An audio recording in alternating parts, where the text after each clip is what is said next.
The clients don't care about your gear. They don't care about your camera. They don't care even sometimes about what you've done in the past. What they care about is, what can you do for me? How is this going to change my business? How is this going to change my life? How is this going to benefit me? And that's like a bitter pill to swallow, right? Because in the beginning, I was like, I'm going to make you the best videos. I'm going to do this. I'm going to do this. I have this camera. And like, I wasn't closing any deals. And I'm like, I don't understand. Like, why am I not closing deals? Like, I'm telling them what they want to hear. And then I was like, not making money, right? And where I came from, I had to make money, right? So I quit the job that I had. And when I first came into this, I didn't even have any clients, but I was like, I just want to do this. I never even picked up a camera before, right? And I started, YouTube University. Yeah. And I thought that that's what everybody wanted, that they cared about the art, they cared what it looked like. I couldn't be more wrong, right? Like, as soon as I just said, this is a business, this is a sale, and I switched the focus onto, here's what this video is going to do for you, I went from doing inconsistently 1K a month to doing up to 100K a month, right? And that jump happened over about a year, right? But it happened in increments, right? Because like, obviously as a cinematographer or an entrepreneur, the first thing you want to do is, what does everybody want to make? 10K a month, right? That's the first milestone. Yeah. Everyone's like, I want to make 10K a month. All I need to do is make 10K a month. And that was like my goal, right? That was my goal. I was like, if I just make that, I'll be okay. I'm doing what I like to do. And as time went on, you set goals, you break them, you set another one, you break them, and then you realize like, I could actually like do what I'm doing, right? But it's really important that you don't get sucked into too much of the creative. And this is where a lot of videographers and media companies get this wrong. Now, obviously, if you're shooting movies, if you're shooting high-end commercials, you're obviously getting hired for your expertise in creativity, right? But at the end of the end result is always money. Like, movies have a budget. Yeah. They have to make money, The ROI, right? yeah. So if you like, and I talk to media companies all the time, and I always tell them the same thing, like, they don't care about lighting. They don't care about your camera. They don't even care about the edit sometimes. They just want it to produce results, right? And if you can shift your thought process into thinking like a businessman and saying like, how can I actually help this guy with a video, and not say, well, my time is worth this because I'm going to have lighting for this long and I'm going to have to color grade it. I'm going to have to do sound design. I'm going to have to edit this. I'm going to have to pay this guy. And if you could shift it to, this is what the end result's going to be for you, you'll start making a significant more amount of money. And some people might say like, I don't do it for the money. Maybe you're fortunate enough, have rich parents. Maybe you come from money. Then maybe it doesn't matter. But most of us are struggling in the beginning. And having consistent clients is the hardest thing, because you might be your own boss, but all you are is a glorified freelancer. That's all you are. Most of these people, they say they're a media company, but they don't have consistent clients. They don't have money that they know is coming in every single month. They're constantly chasing the next shoot, right? And that was something I didn't want to deal with. Yeah. I was like, how can I create packages that can get them coming back? And that was my first goal, I guess, was like, I don't want to have to keep always selling someone every single month. Obviously, you're going to have like new business coming in and whatnot. But if you're in that cycle of selling another job, another job, another job, another job, and just like praying for referrals, before you know it, all the clients are going to be gone. And it's like you're starting from zero every single month. And that's why, like, making sure you have proper packages, make sure you have standard operating procedures, making sure you have results, right? And if you have those things in place, and obviously confidence, right, that you can actually get the results for them, you're going to be able to get more clients, keep clients longer, and be able to scale. I had a job, like I was like in the union, right? I worked for like the railroad, and I was doing like high voltage electrical work and service work and things of that nature. And this was like going on maybe almost 4 years ago now. And I saw like the boom happening, like with the short form. Yeah. And like I didn't want to miss that. And I just hated the monotony of my life. Like I just hated the waking up every day, doing the same thing, seeing all the guys. And again, I'm not knocking that if that's your job, right? Yeah. But like the guys around me, they had like 10 years, you know, Yeah, 20 yeah. years on the job. They were like, you know, oh, I got 5 years left to retire. They're like counting down their retirement, counting down to their vacation. And to me, that's like the most miserable way to live your life. Yeah. It's like you're just killing time. And when I was there, I was like, I need to make a change. And I just started like studying business. I started studying content. I started studying videography. And then, you know, one day everything kind of just hit the fan and I quit. So you're saying you took videography as sort of an outlet to escape the life that you were living Correct. currently. The 9 to 5. Gotcha. Right. So to be honest, I was like seeing the clips go up on like TikTok and things. And I was like, I could do this. Yeah. I was like, I understand. I could figure this out. Yeah. And then like bought like my first camera. Like it was a crappy ZV-10. Didn't know anything Good about starter 8-bit. camera. Yeah, I didn't know that, you know, 8-bit, 8-bit, 10-bit, all Yeah, that yeah. crap. I didn't know how to really use it. And I remember like seeing someone on a podcast, and he was like a successful like financial guy. And like I saw him on the podcast and I reached out to him and I was like, hey, like I can make you go viral. I had never made anyone like go viral before, but I was just like so confident in myself that like I could do it. I just needed someone to give me a chance. Yeah. And I remember I was still working at the MTA, and he's like, I'm a relentless salesperson. I just kept hitting him, Yeah, yeah. hitting him up. And then he's like, all right, fine. I came in, I did free work, obviously. It's the first time I ever had to use editing software like Premiere Pro. It took me 15 hours to edit a Really? short form clip. Literally 15 hours. And I was like looking up every tutorial. What were you trying to like? What took the longest? Well, Like- this is before they had like the auto animation captions Yeah, and all yeah. that. So I was like making them different colors and making them pop up at different times. And when you don't do that, that take forever. You know what I used to do? I used to fucking go in and make the subtitles myself before they had the auto. That's And what it I was doing. just- Yeah, It was so much work. dude, on it the took back end. forever. It was like it was monotonous. Yeah, but I yeah. was like, whatever, I got to get this done. So whatever, I do the video, I give it to him, and then I go back to work like nothing happened. I guess like a couple weeks later, I guess the video did well. I didn't like follow him. I didn't check it. I was just like, oh, I guess he like didn't like it or whatever. Because he's like super busy guy. And then like his team like called me and they were like, hey, like that video did really well. He wants to hire you full time. Like he wants to hire your media company. And I'm like sitting there on the phone like at work and I'm like, I don't even like have one yet. And I was like, yeah, no problem. He could hire me. And I was like, I'll get back to you later today. And I hung up. And then that day I, incorporated the business, got the domain, set everything up. You know, it's funny because sometimes you just gotta like go with the flow and like almost not fake it till you make it, but almost be like, Yeah, yeah, you I do. have the company, and then you go home and you set it all up because you got the opportunity. The most successful people in life that I've seen, I've been fortunate to meet a lot of them. They don't wait to figure everything out. They say, I'm gonna do it, and they figure it out along the way. I think a lot of people wait for this perfect time and think they need all this information to start. But if you look at like people like Jeff Bezos, he says like his team will set to do something when they're only 55% sure, and then they figure it out the rest of the way. It's because you're never gonna know how to do everything. A lot of the stuff you're gonna figure out while you're doing it. There's not like you can't physically learn everything. You have to experience a lot of it. Yeah. And that was the philosophy I always had, is a fake it till you make it.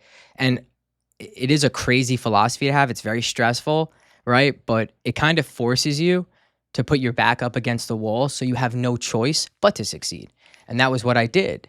And then I essentially said to him, I called him back that day and I was like, okay. I was like, yeah, you could like hire my company. He's like, great. Like I need you to start like ASAP. And not like the money matters, but like I wasn't making like a ton of money. Like I was like just skating by because of taxes and Yeah, yeah. pension, all that bullshit. You know, I was like taking home, if I was lucky, like $800 a week. And then this guy, like, they offered me like almost $7 grand a month. That was more money than I was making. So I'm like, I'm guaranteed to make this. Okay.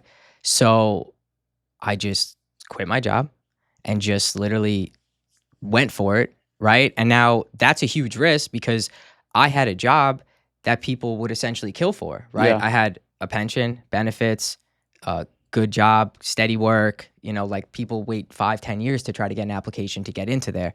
And I put everything on myself. Right. Because like I technically still didn't really fully know what I was doing. Yeah. So like he could have fired me the next day. Right. And then I would have been like, fuck, what did I Yeah, do? yeah. Essentially.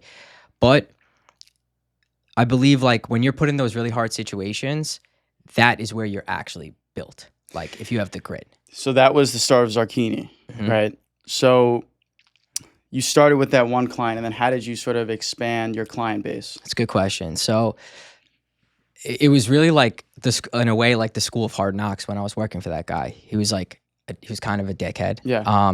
He had crazy unrealistic expectations, and like I had to put out like 3 videos a day.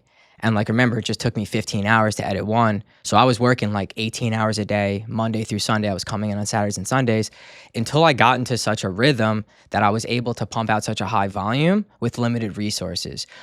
And then once we had a lot of videos going viral, grew his brand to 200,000 followers in like less than 4 months. Then I was like, I can expand now. But I didn't have a team, right? That's the hardest part. Yeah. Is building a team. Because when you're by yourself, the clients know that. They're not stupid, right? So if you're by yourself, it's going to be really hard charging big price tags, even if you are really good. Because they're like, this is just a guy with a camera. He doesn't Yeah. have a team. Yeah. Because it's all in the facade of like what It you is, bring, yeah. right? Like you come with a crew, okay. You get on a Zoom call, there's 5 people on it, okay. Now you look like a real business, right? Even though you are, people don't treat it that way. So I was struggling with that also when I was first expanding, and like I said, like I couldn't get the price tag I essentially wanted, so I just started reaching out, obviously, to people. Hey, I can help you. Hey, look, I did this for this guy. I know I could do it for you as well. And then I ended up getting like a fitness client, an attorney, and but the packages were low, Yeah. 1,500 a month, and killing myself. So what was your main selling point with? Because you have to differentiate when you open a Correct. business. Everyone has a media company nowadays. So Everyone. how did you differentiate Zarkini versus the other guy? Yeah, so I wasn't selling on virality in the beginning, right? Even though like I could because of my case studies that I had. What I was selling on is I'm going to buy your time back, which is the most important thing for entrepreneurs, right? Is you have to understand your ideal client profile or ICP. I understood that if I went to the busiest entrepreneurs, right, the most valuable thing to them is time. They'll pay more money if they get something back faster and they don't have to think about it or no. So my thing was, I'm going to handle all your short form content, planning, filming, scripting, editing, posting, and I'm going to get it back to you fast. That was it. Then I started understanding product market fit, right? Because what one client gives you doesn't mean every client's going to give you. You have to understand the marketplace. The only way you understand the marketplace is by what? Talking to people. So I was just cold calling businesses on Google, right? I had a big sales background before I did anything in MTA. And I think that is really what helped me. If I didn't have the sales skills I have, I would not be able to have the business I have today. And I'm very fortunate to have them. And I think that's the most important thing that I would encourage filmmakers to work on is their people skills. Dude, I mean, I totally agree with the last point, the people skills, because I know so many people, very talented people in the space, right? But they don't do any reach out. They don't try to reach out to people. They don't try to hit people up. They just kind of stay behind the camera. And I think nowadays with the age of social media, you have to be like, you do all the videos I see on Zarkini Media. You're talking, you're giving your brand voice out there. You're hitting people up. It's so important to be social and not just be like, I'm gonna have people come to me when I'm behind the camera, because it never works like that. No one's coming to you. Like that's the thing is like you could have the best product possible, but if you can't fucking communicate it, you don't exist. Yeah. And that's what a lot of these videographers don't understand. And a lot of them probably think I'm a dick sometimes, but I always tell them like, hey, like work on your people skills. Like people like to work with people that they like, Yeah. that they think are cool, right? That they like their energy. That's big nowadays. So if you're just like the quiet guy behind the camera, like you can be that guy, but you need someone to communicate then. What would you say the split is between, business communication? Let's call it this communication versus actual camera skills. What would you call that split percentage wise? 90-10. Yeah. Maybe even more. And that sounds crazy, but it's if you can't communicate it, you're never gonna get the chance to even show up with your camera. Yeah. Right. So it's so important that you're so front loaded with the communication and the follow up, right?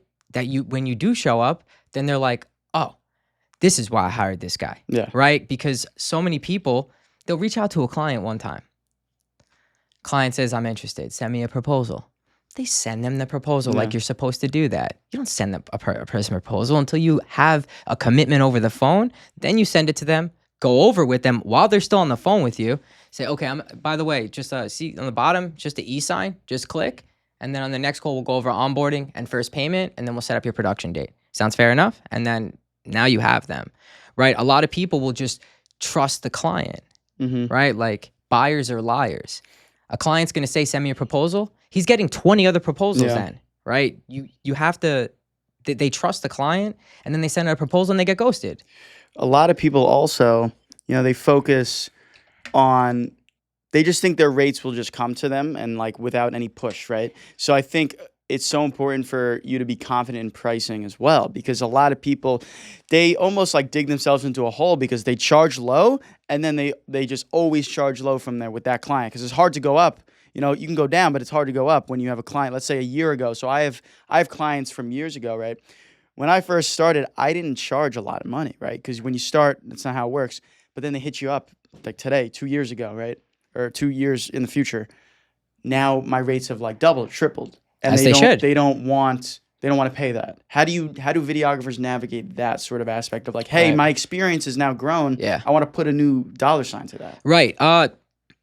The perceived value, right? So people are going to pay what they value it as. So if they've paid you, let's say $1,000 a year ago, and now you're Big Tony on campus, you're crushing it. You're doing movies, you're doing commercials, you're doing everything. Same client calls you up a year later. Your time is now worth 10 times that. So you have to explain that to the client. And if they don't understand it, the most powerful thing that you could do is walk away from the deal. Then they're going to want you even more. So if you say, yeah, well, now it's 5K. Whoa, that's crazy.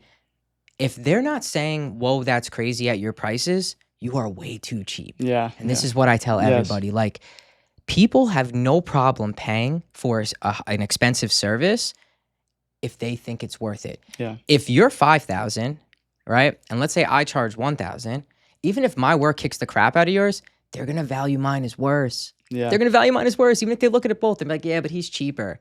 In their mind, the expectation is already set as cheaper, and that's how they're going to value you. So a lot of people, it's called bridging the gap. Like a lot of videographers have a hard time bridging the gap with the clients of where the client is and where they want to take them, and then also the value that they could bring to them. So I always tell them like, hey, don't try to beat everyone's prices. That's a race to the bottom. Yeah. That's not how you build a business, right? That's how you created a low ticket job for yourself. Well, so there's like, I believe there to be a balance, right? So let's say you want to break into an industry, and I say this with my other podcast episodes. Let's say you want to break into a certain industry. Let's say you want to, I don't know, break into doing music or fitness, right? You could charge a little bit less for those jobs just to get volume in that sort of niche, to build your skills in that niche. Wouldn't you agree? Like, so for example, let's say you want to break into a new market, right? And you don't have a lot of experience in that sort of niche. Sure. You might have to charge a little less, kind of build it up. What would you say? Do you challenge that? Or yeah, of course. I'm definitely going to challenge it. So first thing I would say is don't do that, because if you were charging a lot more in another industry, you now just devalued yourself as inexperienced in that industry. So what you do instead is keep your prices the same, right? And figure it out as you're going. You're a skilled cinematographer, right? Every industry is pretty much the same. There's little nuances, right? What I recommend to counter it is you have to keep the price tag still high, But instead, you are now not going to make as much. What do I mean by that? You are going to get the expert talent in the fitness space to come do it with you. So you're going to take less of a cut, but you're still going to have the same skill level because you brought in an expert. And this is where a lot of videographers get it wrong again. They go, well, I'm doing it. I want the money. No, no, no. You're building a business. You're building a brand, right? They're not going to say, oh, it was Mike that was on Tony's set doing the fitness videos. That's why it came out so good. No, no, no. They're going to say, I hired Tony. The fitness videos came out sick. And that's how you keep your prices the same. But so there's a lot of ego. It's results driven always, right? Always. It's always like the client, because the client doesn't care about the video. They care about what the video will bring them, right? So sometimes they sometimes, and that sounds like a contradiction, but like, look, there's some people that are just like, I want it to look good, right? And it's like, yes, like I don't have to, I just get to be creative, right?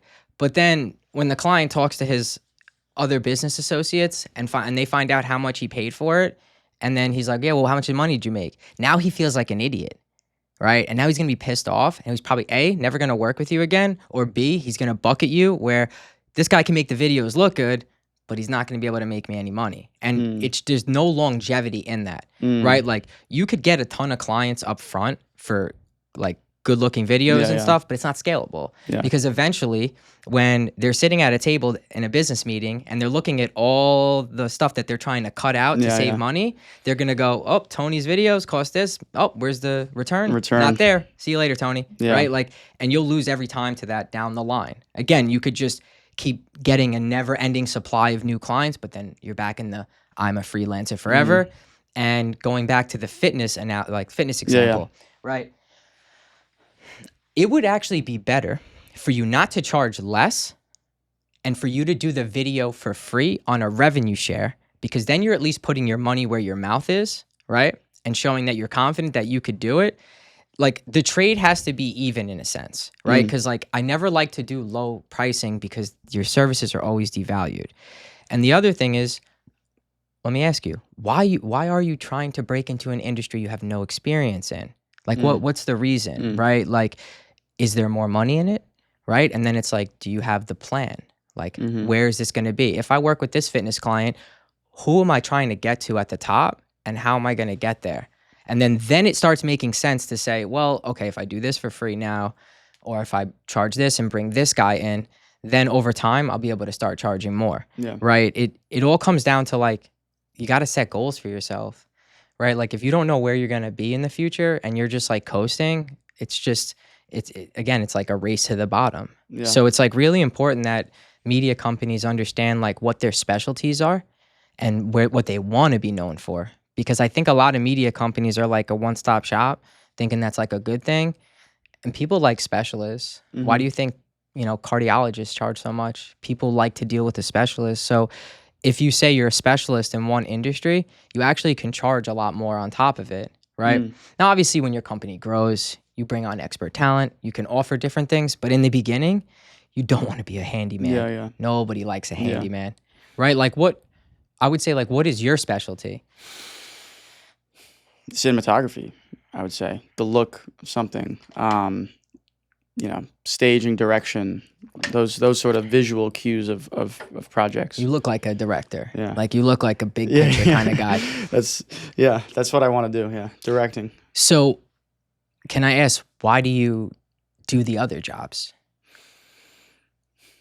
To make money, I guess. Right. Yeah, to make money. Okay, so that's fair, right? Like you do it for, it's an end, hopefully an ends to a mean, right? But if you're so good at cinematography, right, you have to figure out what are the highest paying cinematography gigs, right? And then you have to see what they're doing. And then you have to say, I'm going to go for those. I believe a lot of people, maybe in your situation as well, they don't think that they can charge these astronomical amounts because they think they're not there yet because of fear, right? Where it's like, your stuff is amazing. Why aren't you bidding on $50,000 jobs? Why aren't you bidding on $100,000 jobs, right? Remember, once you have the money, everything else is easy. If you have the work, I always tell Dan, those who hold the work, hold the keys. If you have the work, you can get anybody. I can get the best videographers for pretty cheap because they don't have consistent work. Well, Same that thing with comes down to editors. also showcasing all that stuff on Instagram, and especially the right things, right? Because that's another topic I want to get into is like what, in terms of social media outreach and also understanding what clients want nowadays, how has your outreach changed on social media based on the client needs? Good question. So I mean, we do ads now. Yeah, I I used see. to Yeah. never do ads. Uh, and ads are paid ads. One of my buddies said this: paid ads are undefeated. They are. Like, Yeah. I should have been running ads since the get go. I do paid ads. I do cold outreach. There's obviously referrals. I do organic content. I do collaborations, and another thing called strategic partnerships. Strategic partnerships are probably one of the most powerful things that you could do, where someone who maybe has more client flow than you, and maybe your services are like really, really dope, you white label, or you have like a better back end system, let's say. So, like, Hmm. I'll come to a company, let's say like you. Let's say you have clients, but you don't have a team, you don't have a back end. I will come to you and I will say, hey, Tony, I'm going to let you white label my services as your own. Start pitching my services to your clients. Now you get the credit. We don't care because we're still getting the money, Yeah. right? And now I have another person selling work for us. That's the most powerful thing that you could do. If you don't have strategic partnerships, you're not going to be making a lot of money. So that was something that you integrated recently, or something that you saw change over time, I and you guess, saw like yeah. a need So, for it? so I guess it was like I'm a firm believer in cold outreach, right? So like cold outreach is something that is the most powerful. You get like the highest quality data, but it's the hardest to get to them because you got to make like a lot of calls and you have a lot of conversations. But those end up being the best clients. So it was always like cold outreach, maybe DMing people. People would reach out to me on LinkedIn. Then I was like, I need more volume of prospects because I was getting like 1 or 2 leads a month the cold way, but they were super solid. Hmm. And they were like, and then it turned to like long-term clients. But we needed an influx. So then we started getting strategic partnerships, finding other people to bring us deals. And then we'd give them either a percentage based on how much work they were doing if they were another media company. So they'd bring me maybe a referral and I would either just give them a referral fee or they would say, hey, we want to act like it's our company doing it. And then we'll just take, obviously a bigger percentage then, but we'll do all the work. So you've definitely seen though a change in the market over like the past couple of years in terms of what clients value nowadays and what they don't. Even with like strategic partnerships, it's a different way of sort of doing the same thing, right? Yeah. And in terms of client acquisition, getting more business, what would you see like most people waste their time on when running a video business? Like what is the thing that people overvalue as like a business operation that is just not bringing results? So if you don't have a big influx of clients, right, and like a low ticket product, I think having a studio is actually a big suck on your cash flow. The other thing is, see, it's tough because there's so much nuance to it. Like Mm-hmm. I always say this, like the most important asset that you could have is leads, right? And I think a lot of them don't value outreach enough, right? And it's really just coming down to they just care too much about the gear. They're checking B&H every day. They're checking YouTube reviews. Like they're like, oh, this new piece of gear. And it's like, that's a money pit. And I think that really is one of the biggest things is they value the things, they value the gear. Gear. The clients don't care. They don't actually care what the client wants, right? They're like, well, this person hired me. I'm an artist. So like I get to swing my you know what around and be the star for the day. And Yeah. they're going to say it's my work and I'm not giving them the raws. Like they're just too hung up on those details and not focused on, hey, I'm going to make sure your business gets good awareness, keeps your current customers top of mind, and creates new ones. But there is a balance, right? Because you want Definitely. to show up with, Oh, yeah, of course. you want to look official. You want to have the right 100%. tools, right? 100%. But it also depends, right? Like, and I got into a little bit of an argument with a guy on my team the other day about this. So like, I actually believe what you say, right? Like, Mm-hmm. I think like it is good to show up with like dope gear Yeah. because it could sometimes justify price tag in their head. Yeah. But if you can't get results, that's fucking irrelevant, Yeah. right? Because if a guy on my team can show up with his iPhone, right, Yeah. and generate 1 million views off one video that generates new business, keeps current business top of mind, and creates awareness, and you have a 3-camera Yeah, setup, whole rig. dope Yeah. lighting, and the video flops, Yeah. the client is never going to go with you again. Yeah. And he's going to say, I don't care that this guy showed up with an iPhone. He actually made me money. Yeah. So I think that's where it is now. Like, the trust is low. The trust is very low. Yeah, it is People low. are not spending money on pretty videos. It is results driven. That's also why we made the ad shift a couple months ago, because I saw this happening and I wanted to get ahead of it. And because of that, we're sitting in a good spot right now, right? And I think it's really important that media companies really focus, or even cinematographers, like really focus on the client's needs. And I don't mean like saying they want to make sure you get their good side, right? Like, really understand their business, understand who your audience is, right? Like, if you're working with a fitness guy, make sure you understand what's going to drive him the most leads.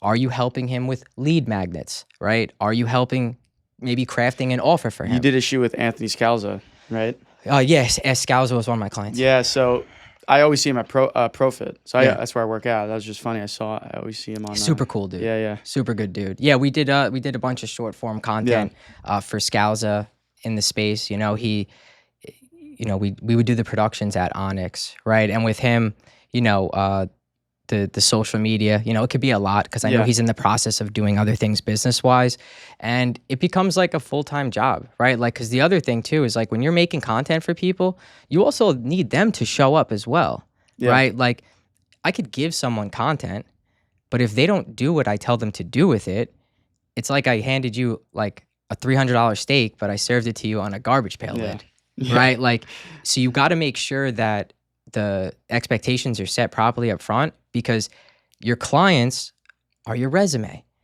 If you have a client that didn't get good results, right? Like, that happens in the beginning, right? Everybody's going to have someone that they didn't pop for. Well, it's also like that, getting them, going back to like directing. It's like you got to get them comfortable on camera too, Correct. right? You have to like give them like a treatment and like, you know, get them to say the things they need to. You got to make it feel like they're hanging out with one of their friends. Yeah. Right? Like, as soon as that Sony beep hits on the record button, people lose it. Yeah. They lose it, right? Like, that's why sometimes we will pull an iPhone out first just to make them feel comfortable.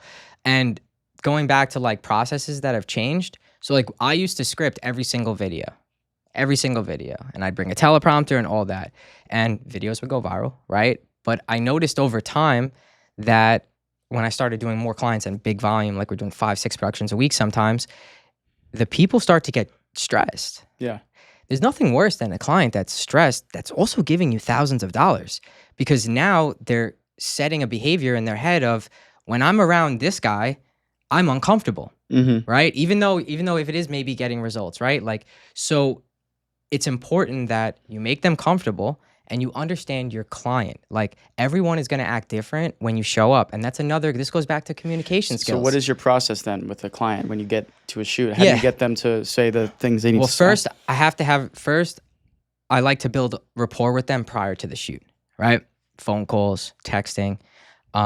We have to feel like we're friends. Yeah. If we don't have that, then the shoot's going to be terrible. Yeah. Right. And that was one thing that I felt like was a strong suit that I had was my communication skills. Of course. And that's what made the shoots easy. So even if they were like messing up the word, come on, you know, clients on shoots, like, they can't memorize one line. Yeah. Right. Like, we had to trim our ads down sometimes to 4 lines, and they're still messing them up. Yeah. Right. So it's like, there's got to be a balance. They have to like you. They have to want to text you and say, yo, I got this idea. They have to like be excited for the shoot, because if you just show up, act all business, which is fine, this is a creative game. Yeah, I've had shoots even for like, you know, throughout the years, and my direction has changed so much in terms of what I'm giving them and how to get them comfortable. Sometimes I roll without even telling them. Like, oh yeah, 100%. You know, you before you even set up, you click roll and you just start having a convo with them.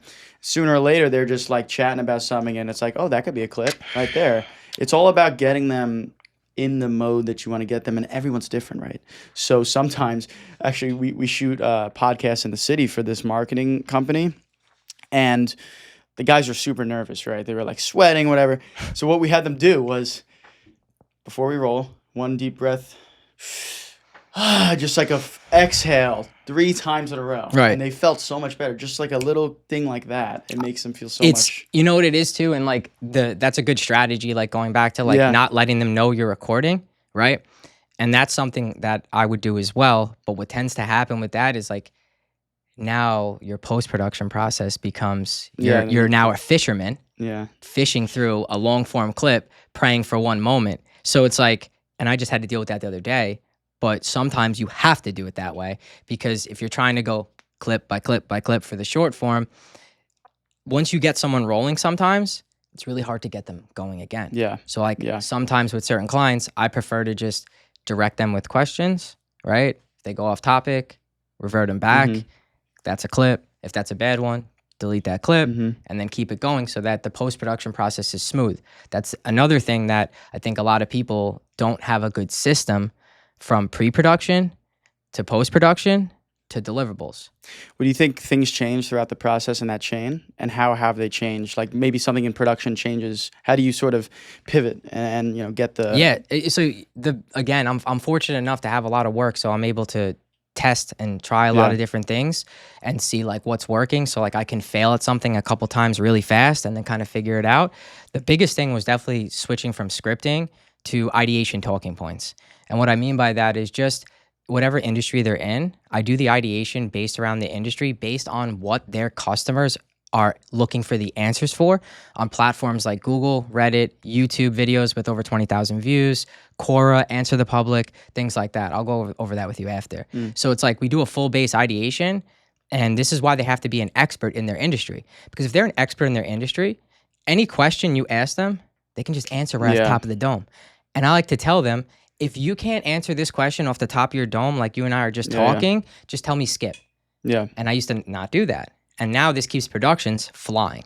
So Yeah. we can get a month's worth of content, high quality, viral content, client generating results content in 2 hours, right? Sometimes it takes longer. Obviously, if there's more people, there's more of a setup, but it's just really like ideation so that when you do the production, it's going fast, right? Speed is everything. And then when we get back, goes into cut. All the frames go, all the files, the cutouts get uploaded into frame.io, goes into the editing team, then quality control, and then deliverable into a Google Drive. And we turn this around really fast, right? And I think that's the most important thing is speed. Obviously, it can't be crap, Yeah. right? The other biggest thing, and we didn't talk about this, is this is the biggest problem, I think, and this is actually reputation damaging. A videographer or a media company will provide a quality based on what they're being paid. That's the worst thing that you could do. So let's say a client's really beating you up. Like they're beating you up. You started at 3. They want all the bells and whistles. You can't say no because you need the money. You got rent. You got guys you got to pay. And they beat the crap out of you. And now you're down to like 1,200. And you're sitting there and you're like, fuck, but I need the money. Yeah. A lot of people will go, well, he only paid 1,200. So he's going to get a $1,200 job. It's the fucking worst thing that you could do. Your name is on everything. If you put out crap work just because you think they didn't pay you what you still have to do the $3,000 job. Yeah. Because your reputation is everything. And a lot of them don't know this. They don't, or at least you think they don't, because they'll produce content, be like, yeah, he only gave me 1,200, so he got what he paid for, right? No. The client can say that in their head, like, well, I got what I paid for. But then everybody else, hey, Mike, who did your videos? Oh, Tony did them. These look like crap. They're not going to care. Like the client's not going to say, well, I only paid 1,200. He's gonna be like, yeah, I hired this guy and this sucks. That's the name, yeah. Yeah, so it's like, and then you slowly but surely, you're not getting clients, right? Or you're only getting clients at that price point, and then now you're stuck with a low ticket offer, and now you have to build around it. So I think it's really important too that they also don't know how to package correctly. Yeah. They try to do these little ancillary upsells for things that really don't matter. Whereas like if you make them feel like they're getting so much value, right? They feel like they're winning, you're getting what you deserve, and it's really sometimes not that much extra work. Mm-hmm. It's like I've seen people sometimes charge like extra money for like bringing an extra light. Yeah. I'm like, are you crazy? Yeah. Like no wonder you don't have consistent work. And I think that's like the most important thing is like you have to have good SOPs in place. You have to understand that it's always going to be changing our industry with AI and things like Yeah. that. And you want to make sure that you're adapting. If you're not growing, you're dying. Videographers stuck with low paying gigs, like you said, even if you're getting paid, you said $1,200, $3,000, but you wanted more, you still got to do the same amount of work for that. And I think that goes back to your on set etiquette, your post production etiquette. How has your how have you sharpened your professionalism on set to sort of get the rates that you want to get? Because a lot of people expect you put a dollar sign on something, they expect a certain level of professionalism. Not even talking about gear, I'm talking about you when you walk in that 100%. door. How do you greet the client? How do you act with them? How do you make sure they're feeling like they're being taken care of? Yeah, so it's like a mixture of like coddling them, but with authority. It's like as soon as I walk in, I have to set the tone, right? Like, hey, okay, I'm gonna need you to sit here. We're doing this. I'll be with you in one moment. Yeah. Like, from as soon as we walk in, there's a certain level of professionalism, but we also have to make it fun, Yeah. right? Because this is a creative process. Yeah. If it's too serious, I'm not going to bring the best version of themselves out, or my guys on my team are not going to do that, right? And I think in pre-production, having like, again, we're talking about short form content. That's what I'm a specialist at. That is my specialty. I'm not talking about like commercials or stuff. It comes from the ideation. So it's like as soon as we walk in, we're making them feel comfortable, right? Maybe cracking a joke, maybe talking about some of the past rapport that we built. That's why the rapport prior is so important. Well, the jokes are good too, because I feel like when I started working with these guys, at least with Black Sun, we walk into a gig, right? I never used to think about any of those things: communication, making the client feel comfortable, being funny, being charismatic. I always thought what was in my head is, okay, what do I have to do? Is camera good? Is everything good? But dude, like, there is so much tension that can just be eased with a new client just by cracking a simple joke. Yeah, and you 100%. start to get to know people. And it's like we're going back to the whole 90-10 split with the communication versus skills. Yeah. There is so much value in just being a good communicator on set and being fun, because they'll hire you back over and over, because you are the fun production company. Correct. You are the fun people on set. Nailed it. And even then, it shows up in the footage because they're more comfortable, right? You can see that. And that's the thing too, is like some of these people, like they know they need to get the content out. Everybody's telling them. They know they need the content. They know they need social media content. It's important that you make it as frictionless as possible, from when you get there to how long you set up. Maybe there's a video you really want to get. Maybe there's like a piece of content that you're like, I have to get this piece out. And now you're 30 minutes into the clip, right? And you see them getting frustrated. Instead of like the OCD cinematographer that's like, no, like I need this shot, like I need this. You have to know when to move on and then go back. Has anything unexpected happened on set when you're doing these jobs, and how do you sort of pivot in real time and act like it was part of the plan? Yeah, so fortunately for us, we've never had a mistake, as crazy as that sounds. Like, because of how I was trained in the short form content, I just literally brought those practices in because I made all the mistakes that first year with that client when I was doing such a high volume by myself, that I just instilled it with the team. And even if a mistake happens, like let's say like the microphone falls off, I just simply say, like, I'll be like, oopsie, got a little hanger right there, and then like just pull it back on. Like they'll crack a little smile. Just something as simple as that to keep it light. You have to make it less of a deal than it is, right? And I think never. Also, you have to be like, let's say the audio was shot or something. You just be like, you don't tell them, oh, the audio was shot. Never. Again, you say, let's just do one for good measure. Just so you have another video. What I like to say is, I like to be like, that one looked like pretty good, right? But like, I want you to look the best right now. I think if we just did it one more time, I think you'll really be happy with it. Well, that comes down to, again, making them feel good, right? Communication. You have to and then they're excited to do it. They're like, super excited. Really? Like you think we can get even better than that? And you're like, yeah, absolutely. Confidence. And it's almost like you acting like a real-time coach with them. You have to. It's not even about the technical error anymore. You have to love what you do, right? And a lot of the people, they love cinematography, but they don't love working with people. And it shows in a lot of them. Well, I think also it's something you can acquire to like. Because Correct. I didn't like working with people. I used to. I would When I never used guess to that. do really. Yeah, no, you seem like a people person. Well, that's what I mean. It was a skill I had to establish, You're right. like communication, right? And once you start working at that skill, you actually start to like it because once you're good at something, you like it more and you want to do it more You often. said something key. You said it was a skill I acquired, right?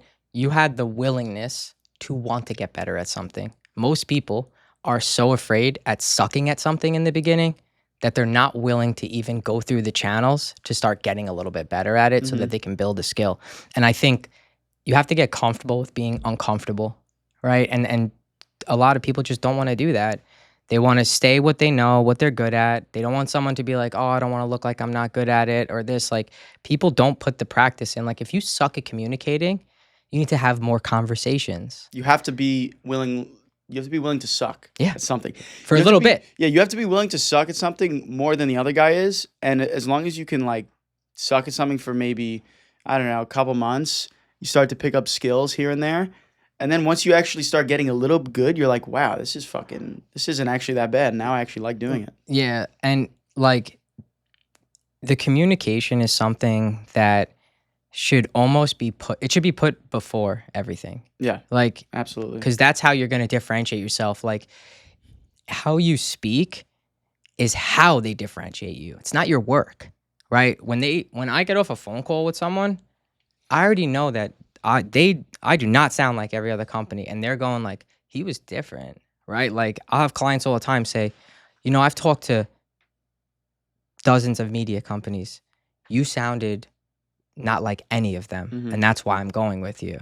Like, even just how I like structure deals. So it's the deal structure, but it's also like your delivery of what you're Correct. saying. Confidence, Yeah. obviously results, but it's like there was like one of our clients, like a roofer, right? And he's never like done any of it, but he's been talking to a lot of people. And I explained to him, I was like, look, like, let's start you out here first, and then in the future, when we start making you money, I'll take away the monthly price and we'll work on a revenue share.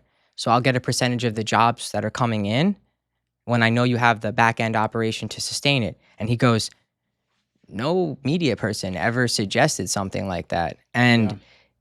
that's like a good thing, but also a bad thing, right? Because a lot of companies will try to use that. Like, if they try to use that on you, that's how you know they don't have the operation to handle the lead flow. And then you say, like, nah, like, I'm not comfortable doing that just because I know I'm really good at what I do. And I know if I get you a ton of leads, I'm going to break your operation. So how do you funnel them into that sort of deal, right? So let's say let's say I'm a gym. I just opened up on the island. I want to boost my awareness, get people in the door. If I get on a call with you, what are the questions you're asking me? Yeah. So also the questions I ask are just very different as well. Yeah. Because of the background I had in like financial sales, I kind of treat it like that because it is a sale, right? And we are talking about money and we're talking about business growth. So these are almost the same questions.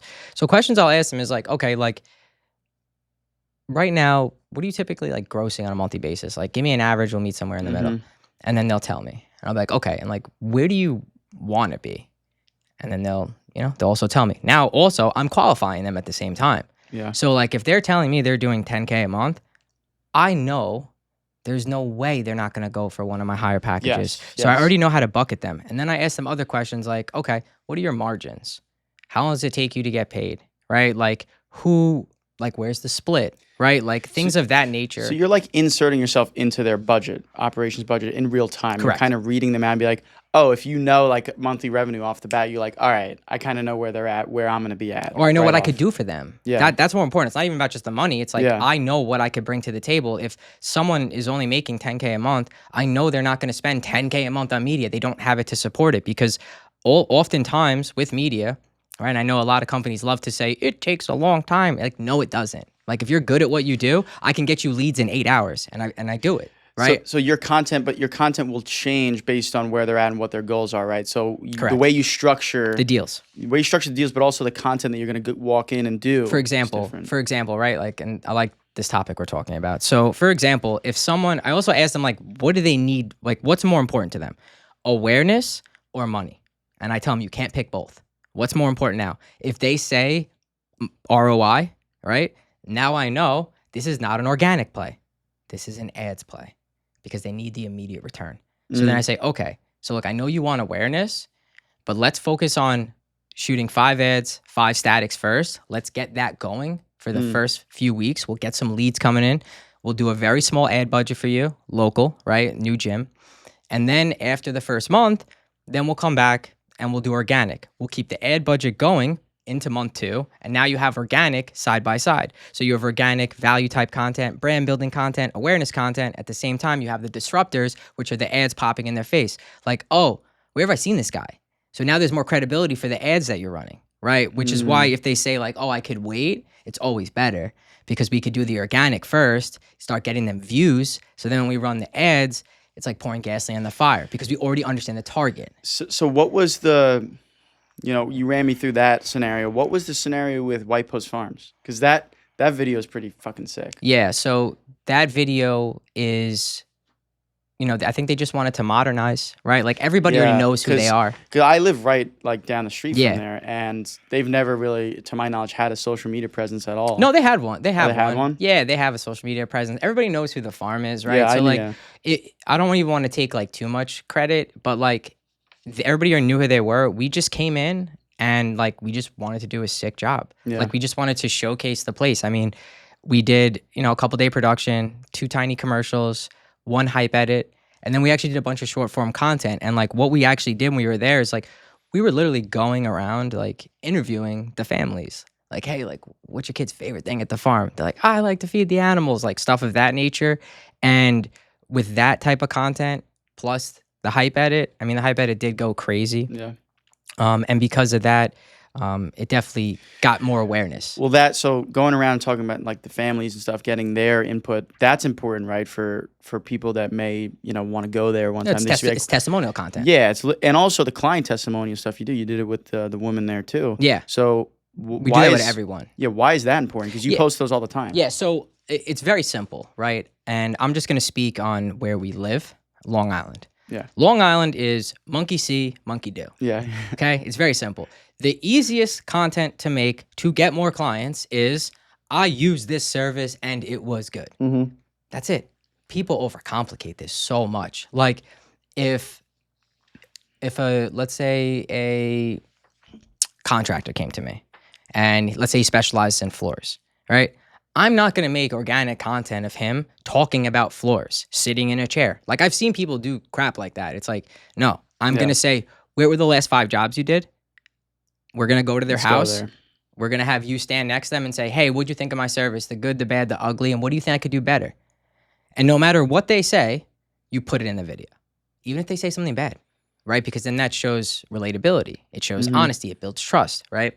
So you take a couple of those and then you run an ad behind the testimonials. I mean, some of the testimonials we didn't even plan on running them as an ad. Yeah. But they perform so well because it's relatable. So do you think in Long Island especially that's important? And like, what do you see in like just the Long Island business owner like needs that like is so important? Yeah, I got a lot to say. Because I think Long Island is such a unique place. Long Island business owners will spend 5 to 10 grand a month on fancy dinners, right? Yeah. But they don't see the value in sometimes videos that could bring their business money, right? Like it's perceived value. Yes. Right? Absolutely.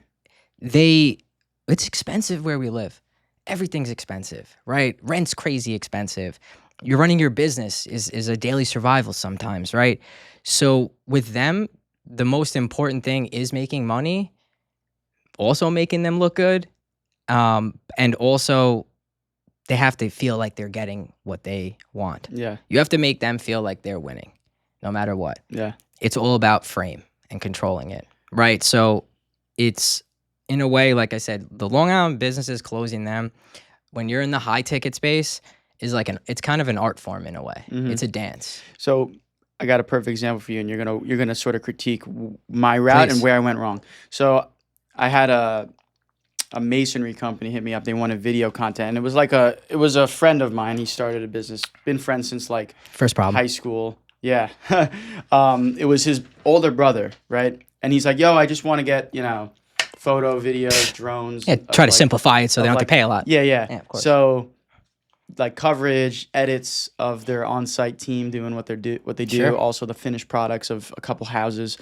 And I did like 2, 3 gigs with him, and then he was just like, "Yeah, it's just like too expensive. Like you're charging me like 500 a day to take a few videos at a site and do some photos." Seems pretty cheap Um, too.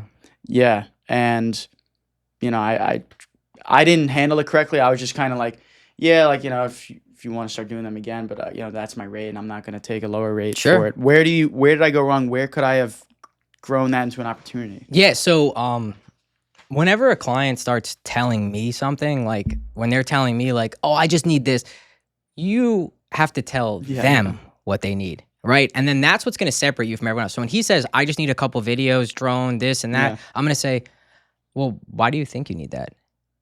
And then they're going to start telling you. And you say, "Okay, well, why did you like how soon do you think you need that?" Okay, what do you actually think it's going to do for you? And now they're going to start selling themselves on everything. And then that's how you have to start building the package around it. Obviously, it has to go within your systems and your Yeah. back end and team. But with them, it's just proper expectations. Blue collar guys do not like media guys. They don't respect us, right? The difference is like I used to do blue collar, so I know how to talk their stuff. But for the most part, they don't respect someone with their camera. So you have to sound as least like a camera guy as possible. You start talking about color, you start talking about 8-bit, 10-bit, shutter speed, all that, Yeah. they're going to be like, Fuck fuck this guy. Yeah, Yeah, fuck literally. this So guy. you have to just sound like, listen, yo, I'm not a camera guy. Like, videos are like a part of what we're going to be doing. We're going to make them look good.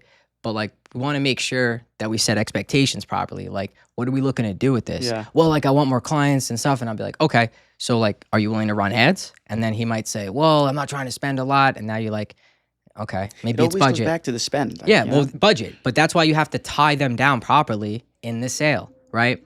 And with them, I realistically would have just figured out everything that they really wanted, why they think they need it, figured out the problems, and then that's how we would have built it. So you have to play to their desires almost, and like always remind them, like, yeah, listen, you're saying what you want to do. I can deliver that for you. It's just this. This is the cost. Yeah, of well, that. to an extent, like you want to say like, so what I'm hearing is you think you need drone videos because it'll show your work better. And then he'll be like, well, I think, or I mean, I really just want before and afters. And then be like, well, why do you need before and afters? Well, I want to show them the transformation. Do you think that'll help you get more Yeah, why do clients? you want to show? Yeah. Right? And then he'll be like, yeah. And I'll be like, okay, well, it sounds like you want all these things and it might cost more to do that, but let's just focus on the before and afters first. I'll be able to save you some money and then we could always add more later. Now in their head, they're thinking, well, this guy's telling me what to do. He's looking out for me. He's trying to save me money so that now you're doing less work, right? Still getting the price that you want. And then you're coming out looking like the hero and then everyone's happy because of proper expectations. If you don't set expectations properly up front, where all they don't falls understand, apart. they also, the thing is too, like you can put it in the scope of work and send it to them and be like, hey, like you signed this agreement. But then you sound like a dick. Yeah. Right? Well, so how do you turn it into something bigger is what I'm trying to get at. Like, let's say, yeah, you do the whole drone stuff and that's what they want. You're looking out for them, right? How do you follow up with them after you deliver them the footage or whatever and be like, or like maybe it's a week after they post and be like, how do you sort of get in there and be like, hey, like, we talked about potentially doing a couple more things. Sure. Do you think the drone content perform? Like, what do you want to do? Like, how do you sort of, lead them to the next Yeah, thing? good question. So again, this is all comes back to like the first conversation. It's the most important. It's the rapport building. They make a decision in their head what they think about you in like the first 10 seconds, right? They know if you're the guy or not just by talking to you in the first couple seconds. How you control the conversation, what you're saying, how you're saying these things. And with a company like that, you have to put your money where your mouth is with these guys, right? I'll give you an example that maybe it'll help align. So like one of our roofing clients, we were upgrading him to the mass program, right? And he was like, oh, that's like, 5 times the amount as what this is. And I just said to him, like, don't give me another payment until I get you 10K, right? Don't give me until I bring in a 10K job. And he's like, what? I'm like, yeah. Do not pay me the first payment like I need so I can set everything up with my team, but do not give us another payment until we do this. So that means I will work for free until we get these results. You can't fight me on that. You can't. Yeah. Who's putting their money where their mouth is? And then what happened last week? I think he got like $30,000-$40,000 in jobs at $12 a piece, right? Leads. So you have to be willing to bet on yourself. They respect that. Most business owners respect when you are willing to do that, because you're saying like, look, it's not free. I still need my money to get my results for you, but I will work for you for free until we get this. And if you don't have like, and to be honest, I didn't even need to do that. I just like to do that sometimes. It's also like risk averse people. They feel more comfortable doing that because they How don't could you have to- not? Yeah. They don't If have I to told pay. you, Tony, give me 10 grand right now, and I'm going to get you 50K in retainers, and Yeah, I you don't pay know me if I wanna- again, yeah. you're not going to say Exactly. no. And even if you don't have the 10K, you are going to get resourceful to get the 10K. It goes back to this analogy, I think Hormozy says, where he said, if I had a Ferrari that was brand new and I was bringing it to you and I said, hey, give me 10 grand for this Ferrari. If you had $0 in your bank account, you're going to get that 10K to buy the Ferrari because of the perceived value. So you have to perceive the value, get the client to perceive the value of your services so much so that the price objection isn't what's beating you. Because if you can't get past the price objection, you're going to lose every time. And you're never going to get the results you want, and you're just going to keep, like, your skills will get better, but what happens is you're going to get defeated. Yeah. You're going to get defeated and be like, oh, I'm not growing. I'm stuck in the same spot. You're not even going to want to get better because you're still getting paid the same. And then you're going to just, that's how you get burnt out. You It's don't just get like burnt. day rate on like per job basis. Yeah, and definitely it's don't. just like- I wouldn't recommend doing day rate. Yeah. I wouldn't recommend that. Yeah. Because in my opinion, you're probably worth more, Mhm. right? So you're already sacrificing that. And then the other thing, and this is like my favorite thing to tell videographers, don't ever ask them what their budget is. Never. And also, if someone texts you or emails you or DMs you or even on the phone, they're like, hey, like, what's your price? Right? Don't ever tell them your price until you can get them on a sales call. That's what I mean. Yeah. You know what? So many people are just like, whether it's I'm just talking at like a dinner, like, or I'm just out about, or like I just meet someone like, well, what are your rates? Like, I need to know what you want. You know, like what are we looking to do? What are your goals? What can you, But you see how you said that? So many people don't think like that, and they'll just say a number. Now what happened? now you're fucked. Now in my head, every time I think about you, I think of $500 a day. Yeah. So what am I doing? You just essentially commoditized yourself with everybody else, and now I'm gonna just look and go, well, Tony's 500. So that means if someone charges 1,000, I think they're better than them, or I want to spend less than 500. I'm gonna look for someone cheaper. But how you have to structure is you have to say, look, you don't go to the doctor and tell them you need open heart surgery. They have to check you out.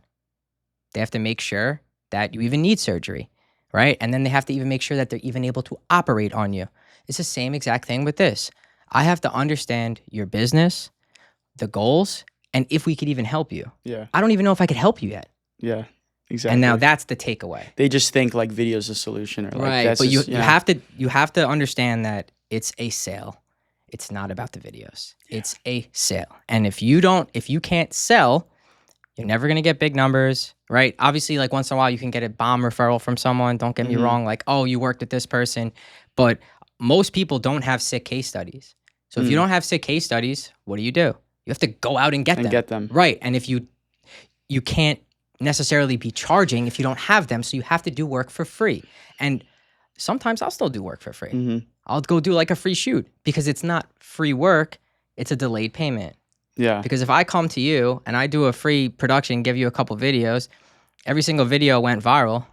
Now they're texting and saying, hey, when can we get a production? Well, we're really busy, like this is what it most likely is going to be. So what I'm hearing is videographers have to sort of structure the services on how can this help the business? How can this generate more growth for them as well as me? Because it'll just cascade into if I help them grow, they'll help me grow, and I have to structure my videos accordingly. If you make people money, they're going to tell everybody about it.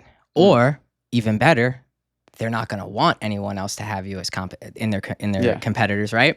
And then they'll pay a premium so that you don't work with anybody else. And that's another thing that you could offer. Hey, Mr. Jones, in the construction space, if you don't, you like what we're doing, if you want an exclusivity agreement, here's how much it costs. No matter how many people ask you who did your video, because they're going to ask you who did your video, I will not work with them. And then you can charge a higher price tag. It's creative, like it's just creative deals. It's like I saw someone say this analogy. I thought it was hilarious. It's like if you were driving down the street and there was two lemonade stands right across from each other, and one said fresh squeezed lemonade, and the other one said cold yellow sugar water. Right? Which one are you going to? You're going to the one that says, because it's both the same thing, Yeah. right? But one is presented better. And that goes back to everything that we do is perceived in the communication and the language. So if you start thinking like that as a whole, you'll start to understand how to make more money. And then at least you'll have the structure to be able to reverse engineer it on how to get there. Absolutely. That's a great info for people that are stuck in that sort of, day rate cycle. So I wanted to touch briefly over just the website, because, a lot of your leads are from social media and ads, right? So what would you say, how does your website perform in terms of lead generation, and how have you structured it to sort of be the most optimal? Yeah. So like my team, my ops handles the site. Dan is the COO, so he's does all that. I can't speak too much on it. The one thing I will speak on is that I think, and this is, I'm not bragging, but like I got to, I think, what was it, 50K a month when we didn't have a web? Yeah. So we got to 50K a month before we even had a website. Wow. You don't need one in the beginning. You just need outreach, right? You need outreach, you need content, you need case studies. The website you could always throw together, right? Like, is it good for conversions? Our site, yes. Do I get leads from my website? Of course. Do we retarget people that look at the site with our ads? Yes. But it's really not as important as you think. And that might sound stupid, but like I've lived on a philosophy that I heard from someone that said, like, you could get to $1 million a year without a website. And I was like, huh. Because everybody always like thinks they need, like, I need this to make, like, you don't. Clients wouldn't even ask me, can I see your site? I've sold jobs where they didn't even look at my videos. Yeah. Like, it's all about the sale. Like, it's how you present yourself. I will literally live and die on that sword. Like, and a website could sometimes be the downfall of you. If your website, How? yeah, because if your website is like, has too Shit. much shit on, no, let's say Yeah. if it's good, let's say it's Yeah. really good and has so much shit on it, they're clicking here, Yes. getting taken here. They're They're clicking lost. there, they're getting taken here. This, or they'll just be like, oh, like, this is too high end for me. I don't, like, it's weird because I don't think, like, at least for me, and again, it could be different for different, high end of course. businesses, but like, I just never think of a website anymore to go to someone to get a service. It's either like hitting them up on Instagram or like texting them. It's like, And how old are you? 21. Okay. Yeah, so you're young, bro. Yeah. Like, that's exactly how I think, is that the dinosaur shit of marketing is dying. And that's why there's a huge market right now to go after all these local businesses that think short form content is new. It's almost 4 years old now. Yeah. So there's a huge market for all these local business owners that need help with content and marketing. So there's like a huge demand for it right now. And if you like shift, you could definitely make a good amount of money, get some good case studies, and you can build a whole business model just off the local businesses alone right now for that exact reason. Because you're not going to Google. Yeah. You look someone up on Instagram, right? Like, yeah, I look how many followers they have, what they post, right, like all those things. you use Instagram as a search engine, TikTok as a search engine, YouTube, TikTok, even. I mean, dude, I look up shit like how to fix stuff on TikTok. And that's so crazy that you're 21 and you just said that. It just shows like where it's going. Yeah. And why word of mouth is not going to be enough for your business anymore, because you're not going to go off your dad's word of mouth when you are looking for a service. You're going to look it up yourself. It's the quickest solution. And I type it in the TikTok search bar, how to fix, I don't know, this on my camera, or even like ChatGPT even. That's how crazy. to fix this. I mean, it makes sense. But it works and it's instant. Why would I go any other route? Yeah. This is just proving that we're heading even more in the right direction. Yeah. And that is your selling point. That's what you tell the clients. You say, Mr. Jones, I'm 21. I don't even go to Google. You care about your Yelp, your Google reviews? It's irrelevant. People like me are looking you up on TikTok. Yeah, maybe I'm not your ideal client, but I will be in 10 years. And even if, like, let's say you do make that fix it video and you're a cool guy, I'm like, this guy's pretty cool. I'm gonna follow him. and then you start watching their content just because they helped you out on a fix it video. So it's like, it's so crazy They with that need to stuff. consume, I think, almost 5 hours of your content before they buy your service. That's a statistic. I think it's 5 or 6 hours. That's why having so much content is important, because you need a certain amount of watch time to build the trust with people before they actually buy something with you. That's why the most successful brands, all they do is sit in front of a camera all day and put out 2,000 to 3,000 videos a week. Isn't like Hormozy do like 450 pieces of No, he content? does 3,000 a week. Yeah, that's Yeah. fucking crazy. Yeah, dude. well, I mean, it makes him tons of money, Yeah. and he sets it up really good where his organic content is strictly value, and then his organic content that pops off, he takes the hooks in it and he uses it as an ad with a lead magnet to get them in. So you go, if I see his ad, I know he's trying to sell me. If I just want to get free stuff, I just go to his organic. So that's another thing, right? Is fitting your content in the right target audience, because you could have a great clip if Correct. it's not reaching the right people. 100%. How do you get someone out of that? Because that could be very, very detrimental. You could be investing in content, you could be doing all the right steps, but if it's not reaching the right fucking face Audience, yeah. on the screen, it's not going to perform. How do you optimize to make sure that it hits that? Well, you just have to, I hate to say it, but like, you have to know your audience. You have to know your audience, or more importantly, you have to know your client's audience, right? Like, before you get on a call with a client, you need to know so much about their industry so they know undoubtedly that you are the guy for the job. And with ChatGPT, Perplexity, and Claude, you could learn a lot about an industry in a very short period of time. And that will tell you where the problems are in that industry, what people are actually looking for in the industry. And then that's what you base the content around. Another good way to do it, and this is a great cheat code, is, so let's say you're in the fitness space, your client's a fitness influencer. Go to the biggest 5 or 10 fitness influencers on Instagram or TikTok or whatever. Look at their best performing videos. Don't copy their videos. Go to the comment section. 9 out of 10 times, there's going to be a ton of the same content saying what to make a video about. So many people don't do this. Like, it is so easy. And if you don't want to do it yourself, outsource a team to do that. So you're saying like the comments are people that have questions about the video or talking about the video. Like, I can make a video on that. Correct. That's and then just like now you're instant. hitting the SEO, you're hitting the potential algo for that person in the comment section. And again, if 90% of people are saying like, oh, like, can you make a video about like the proper way to warm up? And he's like not doing it, then it's like you make a video on, here's the best way to warm up before an exercise. Have you seen, even through, there's comments, but there's also AI. Have you asked AI where it's like, what are people looking for in this niche that I can make content on? Have you seen that help? Yeah. So sometimes like you have to understand like how to prompt properly so you don't get these like copy paste type prompts. I like to say there's like websites, that you can use to check where your prompt is lacking so that you actually get, because you and I could both prompt something into an AI and we're both going to get very different results, but we could both be looking for the same thing. And it's based on how you prompt it. Like, you want to make sure you're assigning the proper agents, right? Like, you want to say, I need you to assign the expert role of this, of a this, of a this. And then in that, we're going to cross-reference it with this, this, this. And I need this to be in the tone of this. And then we're going to do constant iterations until we get it to where we want. If you understand the task, please say yes. Right. And like, that's how you want to start with like a God prompt. And that can be super helpful as a guide. Right. You still need the human touch.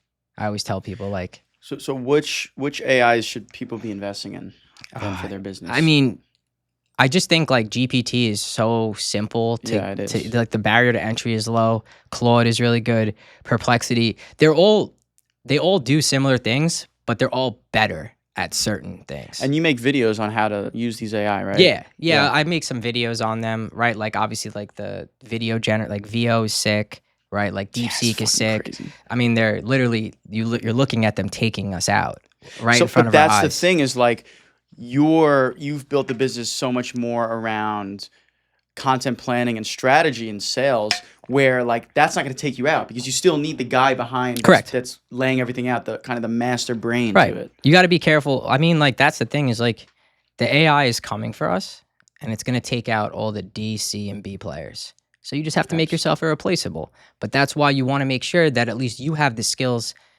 in prompting, or you have the budget to hire the team to do that, right? Like being able to grow a business in media, it's not about being creative, right? I think Richard Branson, that he was on like a podcast, he said something like this. The guy asked him, he's like, Richard, like, how did you start like such a successful cruise line when you know nothing about cruises? And he's like, oh, like it was easy. Like I went to Carnival and hired their number 2 as my CEO, right? Like you have to have no ego to the point where you need your guys better than you, right? Like all my guys that work with us, like all together, Yeah. they're all way better than me at what they do, right? They're not better than me at sales, right? They're not better than me at communication, but they destroy me in every other area. And I think a lot of media guys or cinematographers is a lot of ego in it. Absolutely. And like they would almost be reluctant to bring someone in that's better than them at something because it make them feel some type of way. Yeah. And I just like to leave that all at the table. Like Yeah. no ego with that. It's very important that if you're awesome at cinematography, right? And you want to, And delegate. you're awesome at sales, right? I'm going to work with you because, when we put our heads together, it will produce a Correct. better outcome. Or for the I'm saying client. like for you, if you want to do more work, the person that you bring in, right? He has to be better than you. Yeah. And you have to be the guy that's bringing him the Gotcha. work, right? And I think if you can focus on that, you'll start building a rock star team.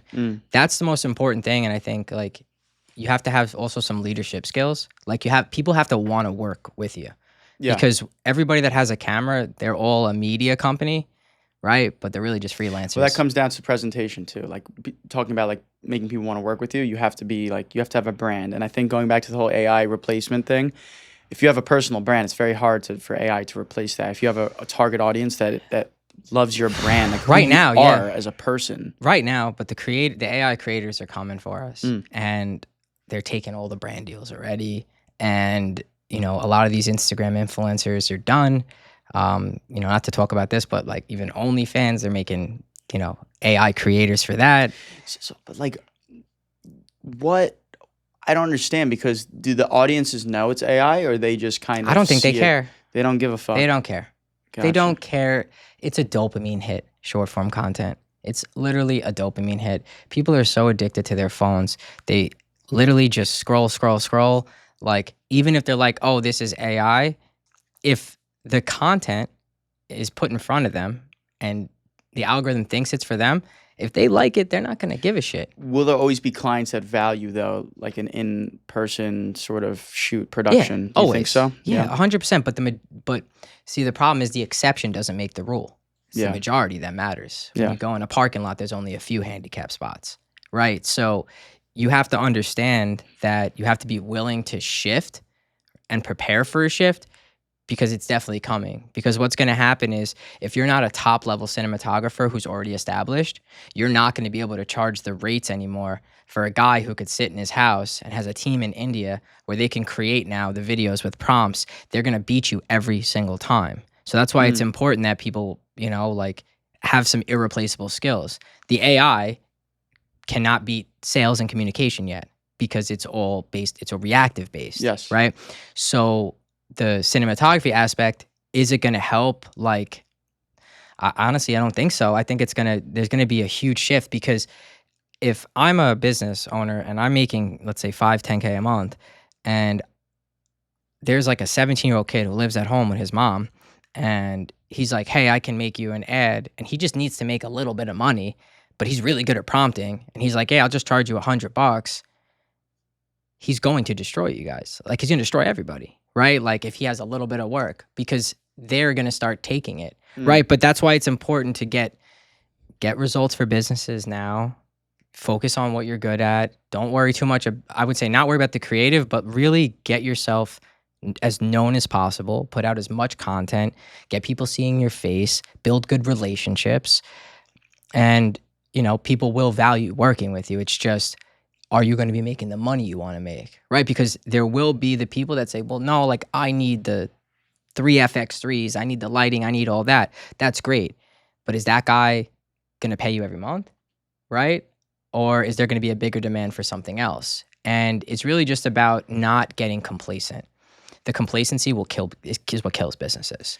I think Every that's a 3 months, I great. make a change. So in terms of adapting to current markets, because it's always changing, right? How have you sort of changed the website or your sort of company goals to adapt to the ever changing consumers? Yeah, it comes down to like your offer, right? And my right hand Dan, he thought of and it's a great acronym, the MASS program, where it's things we were always talking about, but he kind of put it together really well. And then I just started pitching it, started refining it, where it stands for marketing, advertising, sales, and systems. Because we realized that organic content is not enough. That's what we built our business on, was just organic content. And we realized that because we get a lot of clients, but then like the retention, we'd start to lose them 3, 4, 5, 6 months. We're like, how can we like really keep the retention, higher ticket? And it was with the MASS program, because essentially like marketing, I would consider organic content, the branding, like your messaging, advertising, physical media buying, right? Paid ads, Google ads, things of that nature. Uh, Sales, right? Implementing the sales process into their business when they get leads in, right? So, Mr. Jones, when a lead comes in, what do you do? How do you handle it, right? Is he the one calling? Do we have an appointment setter? Is it going into an AI model, right? That starts having a conversation, right? That's qualifying them for then him to get on the call and then close them. And then systems coincides with the sales process, where it's like, are we building them a custom GHL, right? Where we have swim lanes set up, where we have all their social media platforms in. So if lead A comes in from Instagram, right, then this swim lane starts, where it starts having this conversation. If they come in from this ad, then this email automation will start, right? And that has been the biggest change by far. When we were first rolling it out, it was stressful because I didn't know how to pitch the product. Because just because you're getting leads in doesn't mean they're going to buy what you're selling. Convert. There's a refinement process. I always tell people, like, if you're about to introduce something new into your business, be prepared to not make any money from it for at least 3 months, because that's what it takes. Because you have to refine the sales process, you have to refine the back end, and you have to refine the product market fit, like the exact pricing and whatnot. And once we did that, that is what's brought us to the next level, I would say.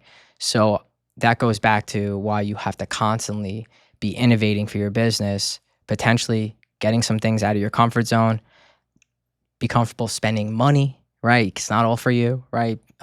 Sharing money. And if a lot of people don't do this, where let's say you can't afford to like pay someone a salary, like a rock star guy, bring him in as a partner. Get them to believe in the vision with you. And if they believe, you have to, give them a voice.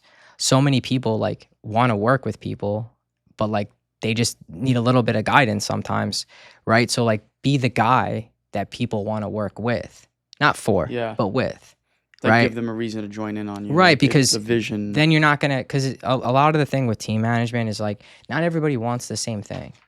Some people just want to do a job and come home. That's it. They don't want to think. Some people want to do more. Some people want to build an empire, right? And it's really important that you're having those conversations with people that are working with you as soon as they come in the door. I always like to ask them, like, what's more important to you, your free time or money? You can't say both.